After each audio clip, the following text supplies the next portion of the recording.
Magandang hapon Pilipinas, narito ang inyong balerina ng bayan, si Lisa Macuja, na bumabati sa lahat ng nakikinig sa DZRH at sa lahat ng nanonood ng RHTV, lalong-lalo na sa ating mga kasamahang alagad ng sining at kultura sa buong bansa. Unang linggo ng Disyembre at sa araw na ito, sisimulan natin ang pagtatanghal ng Art2art Christmas Specials at the National Museum. Tama po ang narinig ninyo. Tayo po ay nakipag-partner sa National Museum of the Philippines at dito natin gagawin ang lahat ng ating very special holiday episodes para sa buwang ito. Kaya abangan ninyo, sa mga susunod na linggo, magkakaroon tayo ng mga rondalya, choral singing, children's theater at siyempre ang ating pagkilala sa ating mga dakilang artista ng bayan. Kaya huwag na natin patagalin pa, simulan na natin ang unang episode ng ating Art2art Christmas Specials at the National Museum. Siyempre, kasama ang unang panauhin para sa seryeng ito, ang batang-bata at napakasipag na direktor ng museo na si Ginoong Jeremy Barnes. Ang National Museum of the Philippines ay isa sa mga ahensya ng pamahalaan na may panuntunang palawakin ang diwang pangkultura ng mga Pilipino at pagyamanin ang nasyonalismo sa pamamagitan ng pagtataguyod sa agham, edukasyon at sining. Itinatag noong 1901 bilang isang Ethnography and National History Museum sa ilalim ng mga Amerikano, itinayo ang makasaysayang gusali nito noong 1918 sa pamamahala ng tanyag na arkitektong si Daniel Burnham. Ilang beses nang nagpalit ng pangalan at pangasiwaan ang museo hanggang noong 1951 kung kailan permanenteng inilipat ang administrasyon sa ilalim ng Kagawaran ng Edukasyon at noong 1998 pinirmahan ang Republic Act 8492 na nagbigay ng permanenteng gusali sa National Museum System kung saan kasama na rin ang National Museum of the Filipino People at ang National Art Gallery of the Philippines. Sa hapong ito, kasama natin dito sa Art2art ang direktor ng National Museum of the Philippines, si Ginoong Jeremy Barnes. Mga kaibigan, ang napakamasigasig na direktor ng National Museum of the Philippines, Jeremy Barnes. Magandang hapon, Jeremy, and welcome back to Art2art. Hello, Lisa. Thank you very much for your kind introduction. It's nice to be here. Today's topic, of course, is art restoration. But before we go there, can you give us a review of the National Museum's activities last October, which I understand was National Museum and Galleries Month? Yes, October every year is Museums and Galleries Month all over the country, and the National Museum is the lead agency in highlighting this to our people. It's also the month where we celebrate our Foundation Day every October 29, and last October 29 was our 111th Foundation Day. That's right, and I understand President Aquino came in yes, to inaugurate. The President visited for the first time, and he was our guest of honor for that day, and we had a few milestones to commemorate in order of his visit, among which was the inauguration of the restored session hall of the Senate. Wow, and that took around 2 years to restore. Yes, we started the restoration process in 2010 and finished it only in the last few months, ready in time for our Foundation Day. Many of your viewers would know the Old House Session Hall because that's where we display the greatest painting in the National Collection, which is Juan Luna's Spoliarium. But not many remember that above it is the Old Session Hall because it's been closed for a long time. It hasn't been considered safe for the public to enter because of some structural weaknesses. So we thought it's really high time to restore it so that people can see what is really a breathtaking space. It's so artistic and architecturally significant, as well as a place where so much of our history as a nation took place throughout the 20th century. So tell us about the architectural significance of the Old Senate Hall. Well, the building is already very impressive. I think almost every Filipino knows what the former Congress building, now the National Museum, looks like. But when you go into the session hall on the 3rd floor, it's a 15-meter high hall that covers the entire center of the building. And walking in there, you really see this breathtaking neoclassical architecture designed by the great architect Juan Arellano. And then you instantly realize that this hall was the reason for the whole building. Yeah. But the task was to have a very nice session hall for the Senate. And so the building was the excuse for that. When you walk in, there are these really tall Corinthian columns. It's a 2-story hall. And around the top are what we call an entablature of sculptures that go all the way around the hall that show allegorical groupings of trade and industry, agriculture, arts and culture, sovereignty, independence. And of course, there are also historical figures of great lawmakers from all around the world throughout history. So nandyan si Woodrow Wilson from the United States, all the way back to Confucius, to Hammurabi, to Augustus, and these great figures through time. And these were all done by Filipino artists, of course designed by a Filipino architect. And because it survived the war, it's really one of the last remnants of that time where our public buildings really were designed in a grand manner. So parang kahit walang exhibit doon sa hall, it's an exhibit. Yung hall mismo, exhibit Yeah, na, it's an no? exhibit in itself. It's really a grand public space. Yeah. The type that in our country we're not really used to seeing much anymore. And so when you walk in, you really have this feeling of another era where our statesmen who fought for our independence, who fought for our democracy, and all our rights as Filipinos, where they worked and where they spoke to the nation. Okay, so for those who have not been to the National Museum for quite some time now, or for those who've never been to the National Museum, what are the newest exhibits and the more significant exhibits here? Well, lately we've been focusing on promoting the National Art Collection because the former Congress building, our main building, has been designated in our master plan as the National Art Gallery. And so we really want to work towards that and establish the National Art Gallery where Filipinos can come and see all these artworks that are owned by all of us. These are the public collections, and they range from very early art, and when I say art, I mean in the Western sense. So we start with the 17th century, with the santos and carved relieves and retablos that for many decades and centuries were the focus of Philippine artists. And then moving into the mid-19th century, we see the art of early secular artists, we call them, such as Simon Flores, moving into Juan Luna, Felix Resurrection Hidalgo, and even artworks by Jose Rizal, which we have. And then on into the 20th century, masters such as Fabian de la Rosa, Amor Solo, of course. Yes. And then from Amor Solo, our national artists, moving on into Botong Francisco, Vicente Manansala, H.R. Ocampo, and into more contemporary art, the art of Ben Cab and other people who are still active very much today. Yeah. You mentioned earlier the Spolarium, of course. And of course you have the La Bulaqueña also. Yes.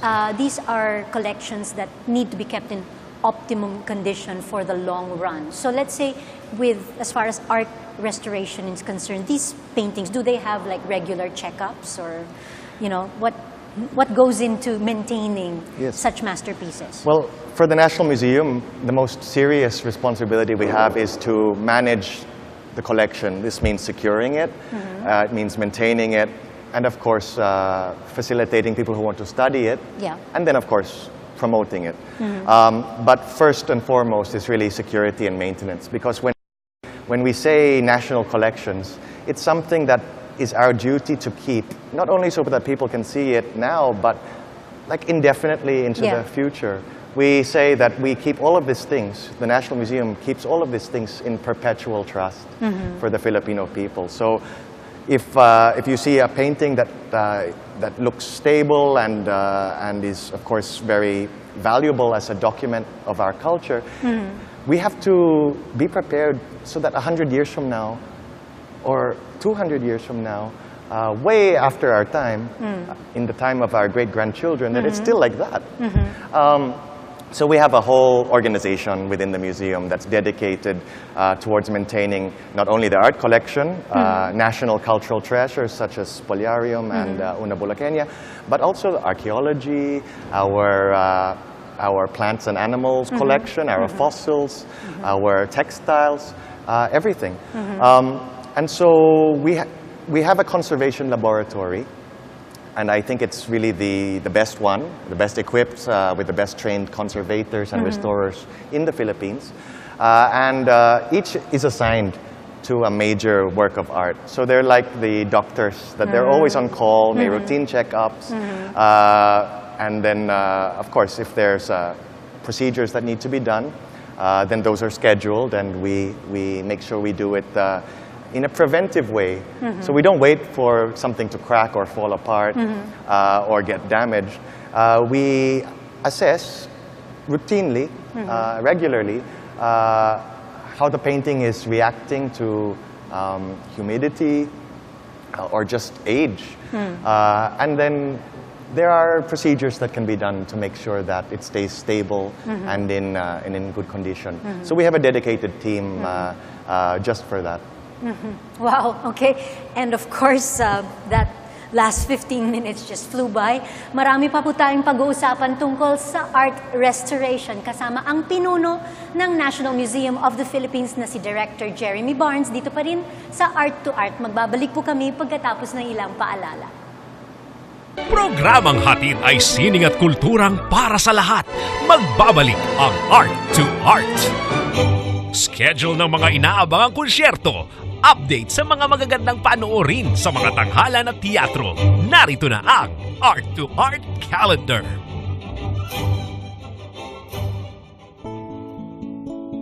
Narito ang ating Arts Calendar. Sa sining biswal, inihahandog ng Manila Contemporary Gallery ang kauna-unahang solo exhibit ni Kaloy Sanchez, kung saan makikita ang larawan ng mga bata na hitik sa detalye at base sa Victorian photographs ng mga pumanaw na. Ito ay ayon sa konsepto ng Memento Mori o pag-alala ng human mortality. Ang exhibit na pinamagatang Ring Around the Rosie ay makikita hanggang December 9. Matatagpuan ng Manila Contemporary Gallery sa White Space, number 2314 Don Chino Roses Avenue Extension, Makati City. Para sa karagdagang detalye, tumawag sa 576-5024 o mag-email sa i.ferrer@manilacontemporary.com. Sari-sari namang mga pop icons ang pinagtunggali sa mga panibagong obra ni J.P. Quizon, ang tinaguriang gig poster king ng Pilipinas. Ilan dito ang mga cartoon characters na sina Ariel, ang Little Mermaid, at si SpongeBob SquarePants, Hello Kitty, at Doraemon Murakami at Nara, Fratzetta at Rainbow Bright. Ang exhibit ay makikita hanggang December 3 sa Secret Fresh sa ground level ng Ronak Art Center, Ortigas Avenue, Green Hills. Para sa karagdagang detalye, tumawag sa 570-9815 Local 7 o mag-email sa info@gmail.com. Sa musika, tampok ang Iraqi musician na si Nasir Shama sa konsyertong pinamagatang An Oud Concert, The Spirit of Nasir Shama. Ito'y mapapanood sa December 3 alas 7 ng gabi sa Cultural Center of the Philippines, Ross Boulevard, Pasay City. Ang oud ay isang Arabian folk instrument na pinagmulan ng gitara at nagbigay daan sa European lute. Si Shama ay isa sa mga pinakabatikang tumutugtog ng oud. Para sa karagdagang impormasyon, tumawag sa CCP Box Office at 832-3704 o sa Ticket World at 891-9999. Ballet Manila presents a twist of a fairy tale in Cinderella, a modern Filipino take of the well-loved classic. Featuring Lisa Macuja-Elizalde and Ballet Manila. Choreography and story adaptation by Hazel Sabas-Goer. Set design by Catch Katoy and costume design by PJ Arañador. On stage November 30, December 1, 2, 8, and 9 at the Aliw Theater. Presented by Manila Broadcasting Company and Aliw Theater in cooperation with Bank of Singapore. Special thanks to First United Travel, Star City, Ralph's Wines and Spirits, and Island Rose. Call Ticket World at 891-9999 or log on to ticketworld.com.ph or call Ballet Manila at 400-0292 and 525-5967. Usapang sining at kultura para sa lahat. Kasama ang balerina ng bayan, si Lisa Macuja. Art2art. Kasama pa rin po natin ang pinuno ng National Museum of the Philippines na si Director Jeremy Barnes. Jeremy, with archaeological artifacts that are even more fragile, what special care do these works undergo, and what particular pieces have posed quite a challenge for the museum? Right. Well, of course, archaeological artifacts covers a whole range of materials, from porcelain and pottery to metal to wood, stone, to textiles and even perishable materials. So from that list, you can see the most sensitive would be the organic materials, because these are really susceptible to insects, to humidity. Organic yung nabubulok? Yes, yung Okay. nabubulok. And so most of our organic materials are textiles. And those are really, really the most sensitive. Of course, according to the principle of preventive conservation, the best thing to do is to make sure they're stored properly in stable conditions. So it doesn't have to be always cold or always at a certain temperature, as long as the temperature is constant. Of course, as long as the storage is dry and dark, because as we know, textiles and other materials fade with exposure to natural light. So that's really how we try to maintain, by creating the conditions that as soon as they're excavated or recovered, they're really looked after well. And other materials, such as potteries, these are less sensitive naman. Of course, metal is prone to corrosion. So each type of material needs a different approach, and our conservators here are trained to specialize in one or several of these fields. Okay, with such a scope of work, can you give us an idea of what kind of expenses conservation work entails? Well, historically, I think the National Museum has been very good value for money. Every year, the entire museum, both in Manila and with all our branches around the country, has cost the taxpayer around 120 million pesos every year. That's just for operations, including conservation, field work, research, and of course all the elements of maintenance and security of our facilities. Yeah. Plus our salaries. Yeah. And so I think that's very good value for a national museum system. However, we always want to do better, and so we've been trying to raise funds, both through our annual budget and also from our friends in the private sector and the NGO sector. Because just like with any field, there are new standards, there are new technologies that are more effective. And of course, there are also new threats like climate change. Yeah. And we want to always upgrade as much as possible the management of our collections. Particularly, But are we locally equipped, skill-wise and tool-wise to handle even the most delicate jobs in this area? Yes, we are. I think for the most part, we have the equipment and we certainly have the trained personnel. Of course, they have to also keep up with their field because as with other areas of work, there are always new developments. Yeah. And there are also new technologies for analysis, especially. And I think it's time that we started to make an investment in the next generation of technologies for dating archaeological materials. Mostly we still send those abroad to the United States or to... So how much of the work is done abroad? Well, a lot of the archaeological testing of samples is done abroad. The carbon dating that a lot of people know about. We don't really have that equipment here because it's very sensitive. Some machines use radioactive materials that have to be handled very carefully. Okay. So it's not, it hasn't really been an area that we have focused on because these machines are very expensive. Yeah. At the same time, we get to partner and make and have professional relationships with institutions overseas.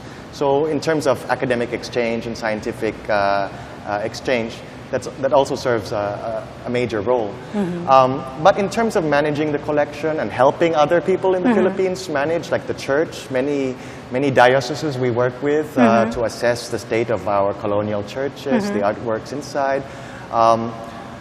We're quite capable. It's just that my colleagues are always very busy. Of course. Okay, for the people who go to museums or who have never gone to a museum, can you give us a crash course on basic museum ethics? What can people do to help conserve the artworks in museums? Well, museums themselves have changed a lot in the last 10, 15 years. They're really positioning themselves as places where people can go for fun, not just for intellectual but where you can also go and for social reasons, places to meet, places to bring your date, to see beautiful things and learn together with your friends and family. It's a learning environment. The museum will always be a learning environment, but we've all tried to make it a lot of fun and more accessible, so that it's really an alternative to going to see a movie or going to spend time at the mall or walking along the bay. At the same time, though, we have to remind visitors that these are collections that are kept in trust for future generations. So definitely no touching. No touching. Yeah. No touching, no smoking, no eating, things like that. Yeah. I think people are used to that, but also we've had to have a debate. Every museum has its own debate about, do we allow photography? If we allow photography, do you allow flash do we photography? allow flash? Yeah. And things like that. Here in the National Museum, we do allow photography because we want people to interact in their own way with the collections and the spaces. And these days, that means taking a picture. In the past, it wasn't really like that, but now it's all about taking a picture, posting it online, showing people where you are, who you're with, and what you're doing. And so we're encouraging that. But also to remind people that it's a public space, so be considerate of other people. Don't be noisy. Try to, help, help others also enjoy. So it's mainly, when you talk of ethics, it's mainly just that public-mindedness and consideration for the collection, for the people around you, just so that everyone has a good time. And everyone gets to appreciate the works. Actually, I recently saw a feature on the Sistine Chapel on CNN, and they actually were debating on whether to limit the number of people that go into the Sistine Chapel in order to preserve the artworks of Michelangelo. Will that be a problem here in the National Museum? Well, during Museums and Galleries Month, we really went all out to let people know. Kasi baliktad naman yun eh, yung kailangan i-limit yung i-restrict tao. yung access. Yeah, that is a thing. And when you go to Europe, the museums and well-known places there, you usually see really long lines because they only allow a certain number of people inside. There are many reasons for this. One is, of course, a lot of historic buildings are quite small. The hallways are small, the galleries are small. It's the same here in the old legislative building. It wasn't designed for huge, huge volumes of people like a shopping mall. Historically, we haven't had that problem of too much volume, though sometimes when we have the big school groups, they descend all at once. We do have to restrict so that, again, it's about also conduciveness to enjoyment. If you're trying to look at an artwork and there are just people around you pushing you and making lots of noise, you can't really, you're not really getting the experience that you came for. So, again, each museum has their policy. So here, it's more, we encourage people, if they're in big, big groups, to let us know in advance so that we can guide the traffic. So that, again, it's conducive to learning, it's conducive to having an enjoyable experience. Plus, if there are too many people in one room, in some cases the temperature can rise. And also, everyone breathing heightens the humidity.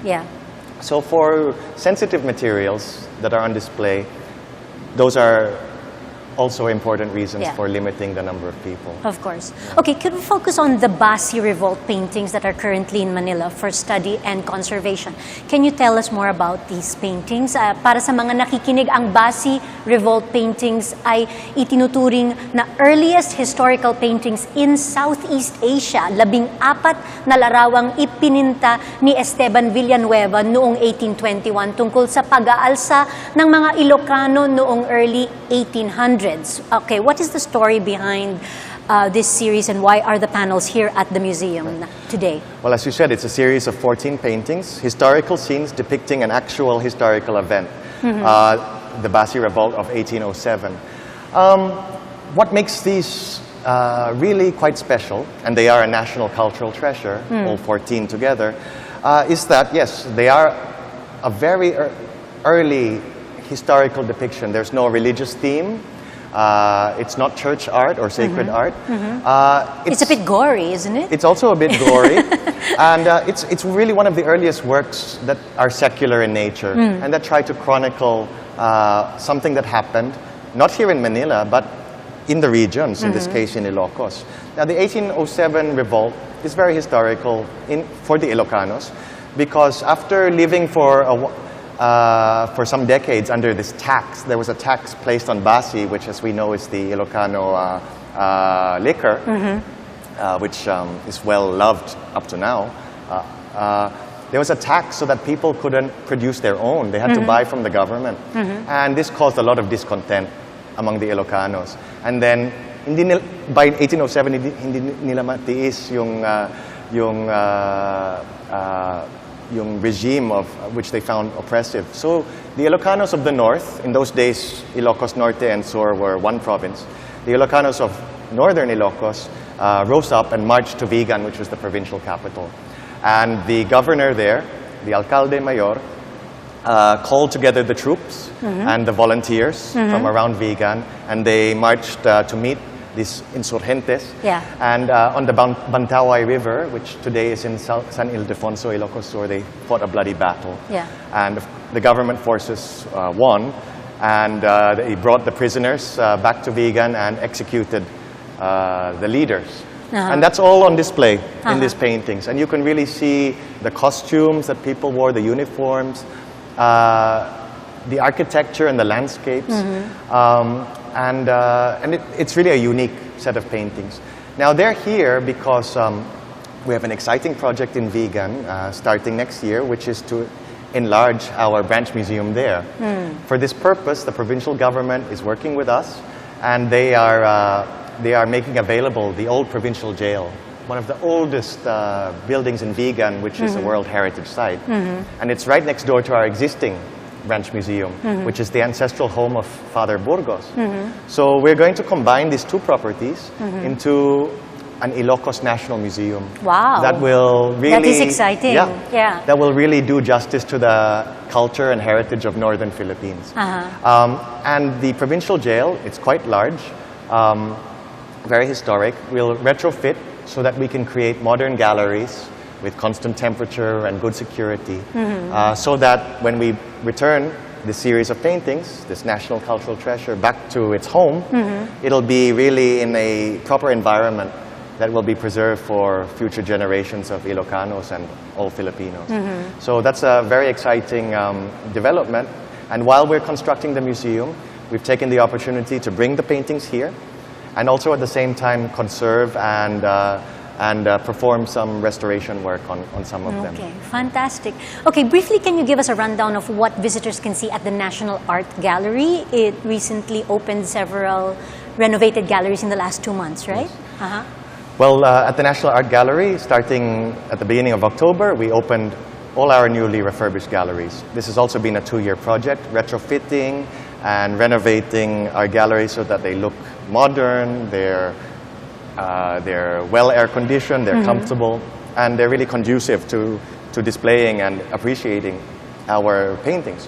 And so we have the most number of galleries of any museum in the Philippines. And we have 18 galleries full of artworks, many national cultural treasures, from the earliest artworks of the 17th century all the way to the modern masters who are still very active and today. Highlights really include the works of Juan Luna. We have over 100 works of Luna on display. Wow. We have around also 100 beautiful sketches by Fernando Amorsolo. Those are really worth coming just to see those. Also, we have 4 sculptures by Jose Rizal and 1 drawing by our national hero. So if people want to see the kind of artist that Rizal was, in addition to being a writer, a teacher, and so many other things, you can come here and see those 4 treasures, really the works of our national hero. And then we have 4 very large murals by Botong Francisco that depict the history of medicine in the Philippines. Pre-colonial times, Spanish colonial times, American colonial times, and the modern era. Again, those are masterpieces that are also a national cultural treasure. And then recently, also on the occasion of the President's visit on our Foundation Day last October 29, we inaugurated the GSIS wing. Okay. This is a series of 3 galleries where we have this landmark agreement with the GSIS to look after their painting collection. And so a large part of their collection, the first phase of 87 paintings, have been brought here to the museum, and we've dedicated a wing for that. So here you can see the famous paintings of that collection, such as the Parisian Life in Luna, Yes. which is very well known, Yeah. and several beautiful classic paintings by Fernando Amorsolo. You know, the paintings which he was very famous for, the rice, planting rice, tinikling, Yes. mga mango vendors. So visitors can really have a chance to see a good selection of those Of course, ang paintings. tanong ng lahat, magkano ang entrance sa National Museum? Well, as you say, it's very nominal. It's very nominal, and on Sundays it's free. Aha. Yeah. So tuwing linggo, libre Yeah. ang pagpasok sa National Museum, and kung merong mang fee, maliit lang. Yes, very affordable very, ng general very public. nominal. Okay. Because we want to provide access to as many people from as many parts of Philippine society as possible. Of course. Okay. Of course, mabilis na naman nagdaan ng kalahating oras at syempre nagpapasalamat kami sa ating panauhin National Museum Director Jeremy Barnes. Thank you again for guesting in Art2art. It's always More a power pleasure. to the National Museum. More power to you. Thank you very much, Lisa. It's always a pleasure. Okay. And of course, congratulations on the wonderful work you're doing here in the National Museum. Maraming salamat.